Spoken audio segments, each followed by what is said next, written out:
Mesdames et messieurs, je viens tout juste de la Chambre des métiers où ils organisent aujourd'hui une conférence sur la digitalisation et les défis et la formation. Et il y a plein de jeunes, des élèves, des étudiants qui participent à cette conférence et à ces témoignages de savoir comment arriver de la vie d'écolier, d'élèves, d'étudiants à la vie professionnelle et ce qu'il faudrait apprendre. Et ben, c'est marrant parce que donc, le passage de la Chambre des métiers à la Chambre de commerce me fait passer aussi d'une génération finalement, ou même deux.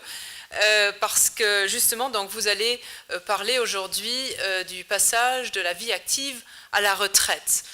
Mais ce n'est pas un passage qui se fait d'une seconde à l'autre. Généralement, on se fait beaucoup de soucis. Le salarié se demande, il y en a qui sont tout contents de pouvoir partir à la retraite, qui comptent les jours, les heures, les minutes, les secondes. Et d'autres qui appréhendent un petit peu parce qu'ils ne savent pas trop comment ça va se passer. Ils n'ont peut-être pas des passe-temps qui leur prennent la journée, mais nous savons tous d'expérience que si nous rencontrons des retraités, et généralement quand on leur dit bah, tu as le temps, tu es retraité, ils nous répondent bah non, depuis que je suis à la retraite, j'ai plus le temps. Pour les entreprises, évidemment, le défi est aussi énorme du passage à la retraite parce qu'il faut le préparer, ce passage à la retraite. Il faut tout d'abord veiller à ce que les connaissances soient transmises. Il faut une transmission des connaissances. Il faut assurer aussi les services dans l'entreprise. Et tout cela ne se fait pas du jour au lendemain. Et c'est pour ça que je suis vraiment heureuse de vous voir si nombreux aujourd'hui à participer à cette conférence, parce que les défis pour les entreprises sont énormes. Et j'aimerais citer le président de la Chambre des métiers qui a dit ce matin, lorsqu'une nouvelle génération reprend une entreprise, tout se modernise rapidement. Rapidement, oui, mais pas du jour au lendemain.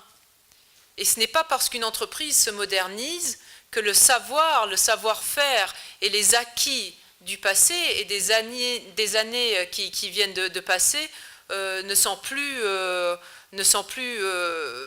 importantes. Au contraire, il est important d'avoir cet acquis, il est important de connaître aussi l'historique, il est important d'avoir justement ce savoir-faire et cette expérience quand les salariés qui vont partir à la retraite. Alors évidemment, il y a la retraite du jour au lendemain, mais très souvent les entreprises essayent d'anticiper et d'aller doucement mais sûrement vers cette retraite du salarié.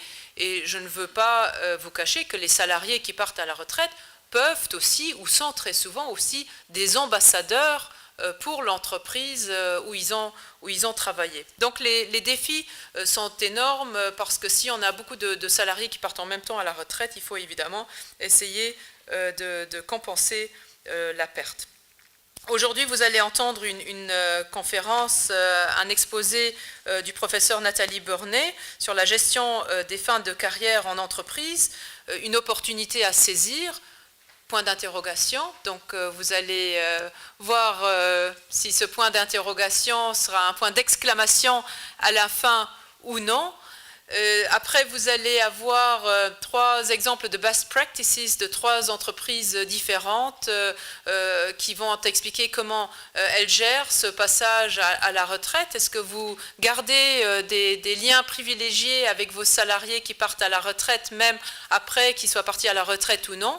Vous allez évidemment le dire à tout le monde.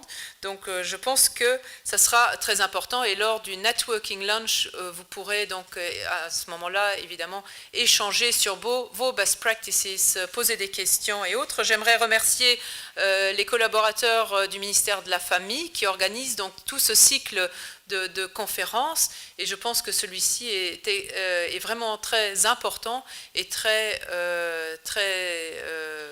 constructif parce que justement c'est quelque chose souvent qu'on subit, le passage à la retraite, mais qu'on n'anticipe pas. Donc je pense que tout le monde va pouvoir apprendre quelque chose et vraiment aussi échanger les bonnes pratiques. Malheureusement, je ne vais pas pouvoir rester avec vous parce que j'avais un rendez-vous avant, j'en ai encore quelques-uns après, mais évidemment, on me rapportera un petit peu les discussions de ce jour.